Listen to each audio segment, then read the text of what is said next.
नमस्कार। बच्चों और बड़ों में सर्दियों के कारण उल्टी होना एक आम समस्या है। कई बार दूषित या बासी आहार के कारण भी ऐसा हो जाता है। कारण कोई भी हो, हिचकी और उल्टी की समस्या के लिए आज मैं आपको एक अचूक औषधि के बारे में बताने जा रहा हूं, जो बनाने में बेहद आसान है और तुरंत लाभ देती है। पहली डोज से बच्चे को या जो भी वयस्क होंगे उनको तुरंत आराम मिलना शुरू करते हैं। इसके लिए हमें जिन सामग्री की जरूरत पड़ेगी उसको देख लेते हैं। सबसे पहले हमें जो मेन हमारी आवश्यक सामग्री है उसमें सबसे पहले ये मयूर की जो पंख होता है उसकी आवश्यकता है।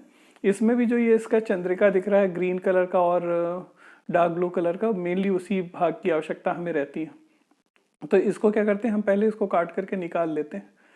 तो आइए इसको काट के निकालते हैं। देखिए इसमें हमने जो चंद्रिका वाला बीच का जो कलर्ड भाग है उसको ले लिया है और बाकी जो किनारे किनारे की पत्तियां थी उनको सारी तरफ से काट लिया है। यही मेनली मेडिसिनल यूज़ का पार्ट हमारा रहता है। तो इस चंद्रिका को ले लेते हैं और इसमें गाय का घी मेरे पास रखा हुआ है। गाय का ये घी रखा है, तो गाय के घी को इसके ऊपर लगाया जाता है। गाय के घी को इसके ऊपर लगाते हैं।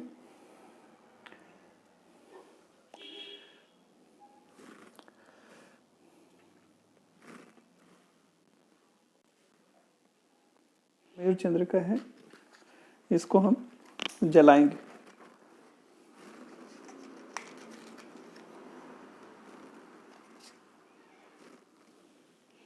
ये हमारे पास प्लेट रखी है, हम इसी प्लेट में इसको जला देते हैं।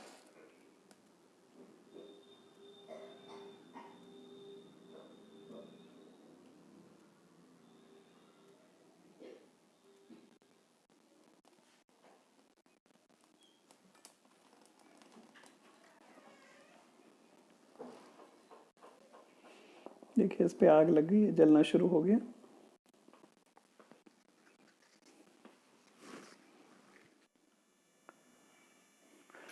एक बार तैयार होने के बाद ये वाली भस्म देखिए किस तरीके से लगती है।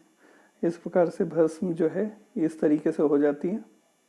इसी भस्म को हम इस्तेमाल में लाएंगे। कई बार ऐसा होता है कि जलाने में दिक्कत होती है, तो एक काम कर सकते हैं कि स्टील का जो छन्नी होती है जिससे चाय छानी जाती है, उसके अंदर आप चंद्रिका को काट करके रख लीजिए और नीचे से उस पर मोमबत्ती से नीचे से आप हल्की हल्की आग देते रहिए, जिससे वो जो चंद्रिका होती है वो बहुत आराम से जल जाती है और इस तरीके की भस्म प्राप्त हो जाती है। इसी भस्म को हम औषधीय सेवन के रूप में इस्तेमाल में लाते हैं।